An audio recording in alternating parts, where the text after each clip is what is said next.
बात तो बिल्कुल ठीक है कि तापमान बढ़ेगा तो परेशानी भी बढ़ेगी और हर राज्य में इसका असर होगा, लेकिन बावजूद इसके ये सवाल परेशान करता है कि लगातार 3 साल से हिमाचल प्रदेश को ही मानसून के महीने में सबसे ज्यादा मार क्यों झेलनी पड़ रही है। साल 2023 याद होगा आपको, जब हिमाचल में ऐसा हाहाकार मचा था कि हर कोने में बस तबाही पसरी हुई थी। जरा सोचिए, अभी तो बारिश के पूरे 3 महीने बाकी हैं, लेकिन सीएम सुक्खू के मुताबिक 500 करोड़ का नुकसान हो चुका है, जबकि 34 जानें जा चुकी हैं। ये आंकड़े डराने वाले हैं। तो चलिए समझने की कोशिश करते हैं, सबसे ज्यादा खतरा आखिर हिमाचल के आंचल पर ही क्यों मंडरा रहा है।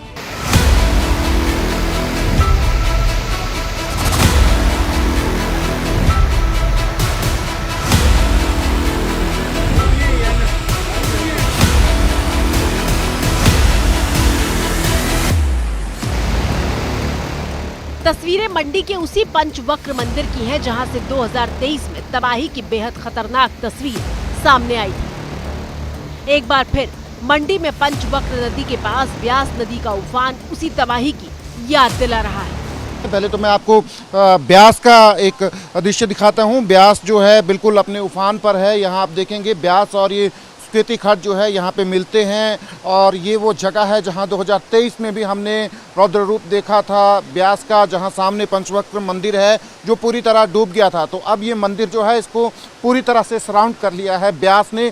जब नॉर्मल फ्लो होता है ब्यास का तो ब्यास इससे थोड़ा दूर रहती है मंदिर से। डर इसलिए है क्योंकि सोमवार सुबह ही मंडी में 4 जगह बादल फटा था। मंडी के धर्मपुर की तस्वीर देखिए, जहाँ घरों के ऊपर मलबे की मोटी चादर दिख रही है। तबाही तो आपने बहुत देख ली, और अब उस सवाल के जवाब पर आते हैं जहां से शुरुआत हुई थी कि आखिर हिमाचल प्रदेश बारिश की मार से सबसे ज्यादा क्यों कराह रहा है।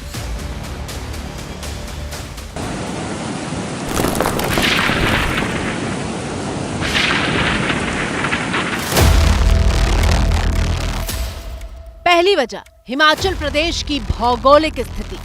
हिमाचल प्रदेश हिमालय के पश्चिमी हिस्से में है, जो दुनिया की सबसे युवा पर्वत श्रृंखला कही जाती है, और ये भौगोलिक रूप से न सिर्फ अस्थिर है बल्कि भूकंप के लिए भी संवेदनशील है।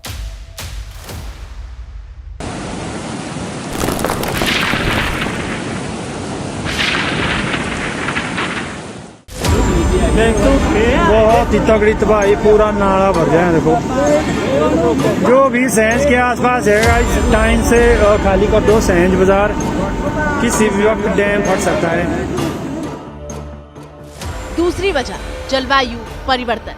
बार बार हिमाचल प्रदेश में बादल फटने और फ्लैश फ्लड की ऐसी तस्वीरों के पीछे एक अहम वजह है जलवायु परिवर्तन। हिमाचल प्रदेश में पिछले 100 साल में औसत तापमान करीब 1.6 डिग्री सेल्सियस बढ़ा है, जिसकी वजह से मौसम के पैटर्न में बदलाव आया है और भारी बारिश वाली घटनाओं की संख्या बढ़ गई है। पिछले साल हिमाचल प्रदेश में मानसून के महीने में बादल फटने की 18 घटनाएं हुई थी।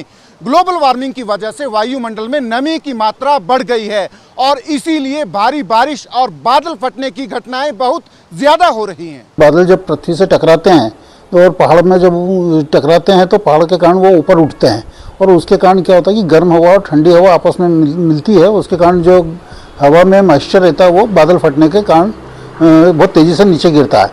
अब होता क्या है कि पहाड़ों में जो कटाई हो रही है, उस कटाई के कारण जंगल भी नष्ट हो रहे हैं और पत्थर सामने आ रहे हैं। तो जो पानी ज़मीन के अंदर जा सकता था मिट्टी के कारण, वो मिट्टी अब रही नहीं, तो पानी ज़मीन पे ही बहेगा और वो बहुत तेज़ी से बहता है और नीचे की तरफ आता है। तो निश्चित रूप से उससे जो भी नुकसान होता है बहुत अधिक मात्रा में होता है। लेकिन ये तो वैज्ञानिक वजह थी। अब जरा दूसरी वजहों पर गौर फरमाते हैं। हिमाचल प्रदेश में अंधाधुंध तरीके से 174 छोटे बड़े हाइड्रो पावर प्रोजेक्ट पर काम हो रहा है। दरअसल इन प्रोजेक्ट्स को बनाने के लिए पहाड़ों को काटा जाता है और इससे नदियों का प्रवाह प्रभावित होता है।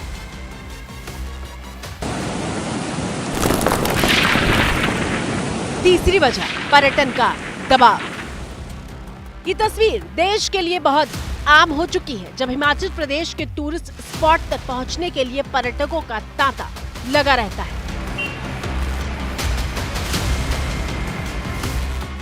पर्यटकों का ये दबाव हिमाचल प्रदेश झेल नहीं पाता। इसे ऐसे समझिए कि हिमाचल प्रदेश की आबादी 75 लाख के आसपास है, जबकि पिछले साल हिमाचल प्रदेश में 1 करोड़ 80 लाख पर्यटक पहुंचे थे। पर्यटकों की ये संख्या हिमाचल की आबादी से दोगुनी है।